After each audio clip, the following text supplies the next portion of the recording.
Manchester test draw हो चुका है।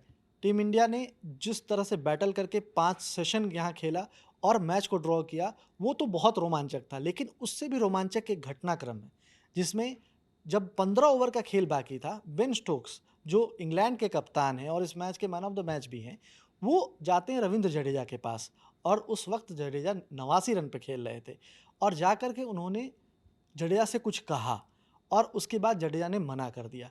इस पूरे घटनाक्रम में क्या हुआ नहीं हुआ और जडेजा जिनके लिए हम जितनी भी तारीफ़ की जाए उनकी कम है।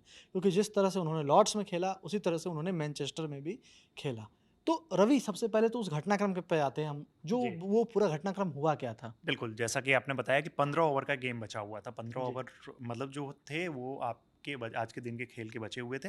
शायद 15 नहीं भी पूरे फेंके जाते, 10-12 ओवर का गेम बचा हुआ था। हुँ, उतने देर में आपको मतलब वो करना था, इंडियन टीम को बैटिंग करानी थी। हुँ, लेकिन बेन स्टोक्स को लगा कि मैच अब डेड हो चुका है और अक्सर ऐसा होता है कि टेस्ट क्रिकेट में हमने देखा है कि जब मैच डेड हो जाता है, तो दोनों टीम आपस में मिलके कहते हैं कि अब खेलने का कोई फ़ायदा नहीं है, चलो इस गेम को ख़त्म करके चलते हैं। हुँ, उन्होंने वही रिक्वेस्ट की। लेकिन जी, उस टाइम पे जो इम्पोर्टेंट चीज़ है, वाशिंगटन सुंदर उस टाइम पे 80 पे थे और जडेजा 89 पे थे। जी, इंग्लैंड में जाके टेस्ट सेंचुरी लगाना कितना इंपॉर्टेंट होता है, वो आप समझ सकते हैं कि वो कितना एक माइलस्टोन जो होता है। और ओवरऑल आप कितने भी मतलब कैसे भी आप कहो कि माइलस्टोन इंपॉर्टेंट नहीं है, बाकी चीज़ें इंपॉर्टेंट है, लेकिन जो ये माइलस्टोन है वो भी कहीं ना कहीं इंपॉर्टेंट होता है। जब आपको पता है कि ये डेड रवर है तो आप क्यों नहीं जाओगे सेंचुरी के लिए। तो बिल्कुल। उन्होंने जडेजा से कहा ड्रॉ कराने के लिए, इन्होंने कहा कि भाई मैं तो अपनी मतलब मैं तो खेलूंगा, मैं तो सेंचुरी पूरी कराऊंगा। तो उसके बाद उन्होंने कहा कि मैं ठीक है, आपको सेंचुरी पूरी करनी है तो मैं हैरी ब्रूक से बॉलिंग करवा देता हूँ।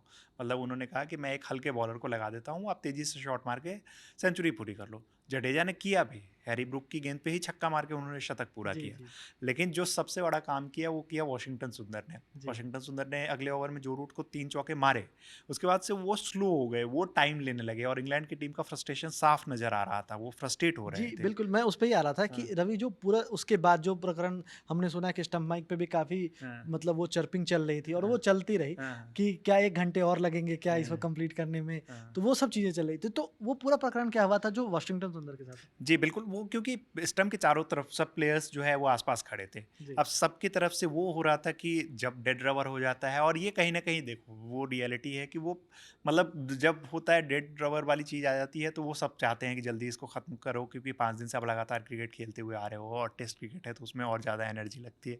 लेकिन यहाँ तो पता था कि भाई हमारी सेंचुरी होने वाली है। पहली चीज़ कि उन्हें भी देखना चाहिए था कि भाई 80-89 रन पे कोई प्लेयर खेल रहा है तो वो क्यों आपको वो करेगा। बिल्कुल। और जहाँ तक बात है तो आपने क्लोजिंग फील्डर्स, उन्होंने बहुत क्लोज फील्डर्स लगा दिए थे, उन्होंने एरिया खाली भी छोड़ा था कि भाई तुम वहाँ मार लो। सिर्फ उसके बाद से जो रूट और हैरी ब्रूक ने बॉलिंग की है, तो वो यही चाह रहे थे कि आप जल्दी से वो शतक पूरा करो, उसके लिए उकसा रहे थे, कोशिश कर रहे थे कि उकसाया जाए। जडेजा ने थोड़ी अग्रेसिव बैटिंग की भी, वो मतलब जिस तरीके से शॉट्स लगा रहे थे, हमने बीच में भी देखा कि कई बार ओवर स्टेप्स करके उन्होंने शॉट्स लगाए। लेकिन वॉशिंगटन सुंदर भाई अपने तरीके से खेल रहे थे, वो कह रहे थे कि मैं तो अपने तरीके से खेलूंगा, टाइम लूंगा और उसके बाद सेंचुरी बनाऊंगा, और उन्होंने वही किया। दोनों की सेंचुरी हुई और बहुत ही बेहतरीन पारी रही है ये दोनों की। केएल राहुल और शुभमन गिल ने पहले ये किया, 3 सेंचुरी इस इनिंग में टोटल लगी, और उसके बाद इन दोनों ने जो पारी खेली है वो, ये कल भी मैंने वीडियो में आपको कहा था कि अगर इस टेस्ट मैच को हम लोग ड्रॉ करा ले रहे हैं तो ये एक ऐतिहासिक ड्रॉ होगा जिसे लंबे समय तक याद रखा जाएगा। जैसे बिल्कुल, नेपियर में एक बार गौतम गंभीर ने बिल्कुल, बिल्कुल। ऐतिहासिक पारी खेली थी, 2.5 दिन तक लगभग बैटिंग की थी, तो कुछ ऐसा ही है। 5 सेशन आप बैटिंग कर रहे हो और निकाल के ले जा रहे हो, नहीं, तो ये 5 बहुत सेशन बैटिंग इम्पोर्टेंट है। करे वो एक जगह है और पहले ओवर में 2 विकेट गँवा देना बिल्कुल। और उसके बाद फिर एक लंबी पार्टनरशिप और पहले सेशन में आज अगर आज की बात करें तो पहले सेशन में दोनों जो सेट बैटर थे आपके, वो केएल राहुल पहले घंटे में आउट हो गए और लंच से पहले हुँ, शुभमन गिल आउट हो गए। हुँ, लेकिन उसके बाद जो ज़िम्मेदारी थी कि आपको पता है कि इसके बाद लोअर ऑर्डर में नहीं है, ऋषभ बिल्कुल, पंत को आप नहीं चाहोगे कि उस बिल्कुल, बैटिंग टूटे करें। पैर से दोबारा वो बैटिंग करने आए। तो वो ज़िम्मेदारी जो होती है, वो उसे जडेजा मतलब मैंने ल वही कहा कि लॉर्ड्स में भी हमने देखा, फिर यहाँ देखा। रवि मैं आंकड़े पे अगर बात करें ना तो इस पूरे जितनी भी इस पूरी टूर की अगर बात करें तो 113 का एवरेज है जडेजा का।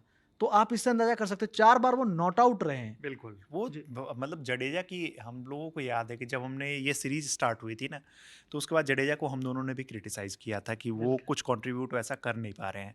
लेकिन सिर्फ़ हम ही को नहीं, जिन-जिन ने डाउट्स किए थे, क्योंकि बहुत सारे सवाल उठे थे जडेजा को लेके भी कि उन्हें वहाँ ले जाके क्या कर रहे हो? ना वो ढंग की बॉलिंग कर पाते, ना बैटिंग।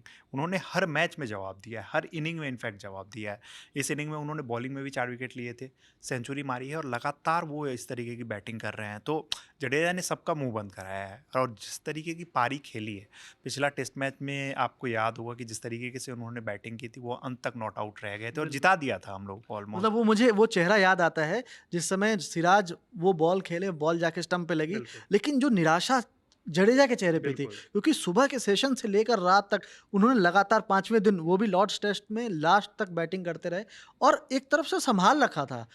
कितनी बॉलें खेली लेकिन फिर भी टिके रहे। बिल्कुल वही होता है ना कि वो कितना इंपॉर्टेंट इनिंग था, वो आपको हम सब ने देखा और कितनी ज़्यादा मतलब वो जो है, क्योंकि जडेजा को लेके ये कहा गया था 2019 वाला वर्ल्ड कप था, बेहतरीन बैटिंग की थी फाइनल सेमीफाइनल में, लेकिन वो टीम को जीत नहीं दिला पाए थे। इसमें भी इन्होंने बेहतरीन बैटिंग की लेकिन टीम अंत में चूक गई। तो ये था कि जडेजा अनलकी प्लेयर है, मतलब वो उनका लक साथ नहीं दे रहा। इस बार इन्होंने पारी खेली है, अंत तक खेला है और उन्होंने दिखाया है कि भाई मैं इस मैच को जब तक ख़त्म नहीं करूँगा तब तक मैं तो नहीं, मतलब वो हो रहा हूँ। तो पूरी इनिंग इन्होंने खेली और बेन स्टोक्स जो उस टाइम तो खफ़ा थे, लेकिन बाद में उन्हें भी समझ आ गई चीज़ें कि बिल्कुल। भाई ये सब चीज़ें जो भी है, माइलस्टोन भी इंपॉर्टेंट है, क्योंकि वो होता है कि वो इरिटेशन हो रही होगी, मैच का रिजल्ट कुछ नहीं आ रहा है और ये लोग खेल रहे हैं। लेकिन मैच खत्म होने के बाद सब कुछ फ्रेंडली रहा, सब कुछ एकदम शांतिपूर्वक वहाँ पे ख़त्म हुआ, हंसते खेलते सब लोग बाहर आए।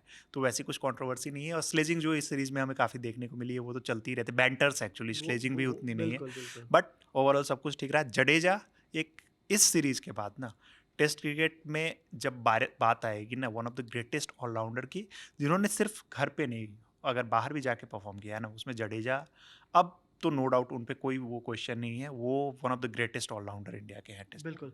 इस मैच में भी 4 विकेट लिया, उसके अलावा जो बैटिंग की है जिस तरह से, वो दिखलाता है कि जडेजा सच में इस बार हम ये कह सकते हैं कि जडेजा वो ऑलराउंडर हैं, जिसकी ज़रूरत टीम इंडिया को थी और उस उनके अलावा जब भी वॉशिंगटन सुंदर को मौका मिला है, उन्होंने भी कंट्रीब्यूट किया। लेकिन जडेजा की बात ज़्यादा इसलिए भी हो रही है, क्योंकि उनका कंट्रीब्यूशन हमने लंबे समय से देखा है, इस पूरी सीरीज़ में हमने उनको कंट्रीब्यूट करते देखा है। बाकी आपकी उनकी इस इनिंग पर क्या राय है, वो हमें कमेंट में बताएँ। वीडियो में साथ दिया मेरा रविराज ने, वीडियो को शूट किया प्रशांत ने। मैं सुकांत, देखते रहिए लर्न टॉप।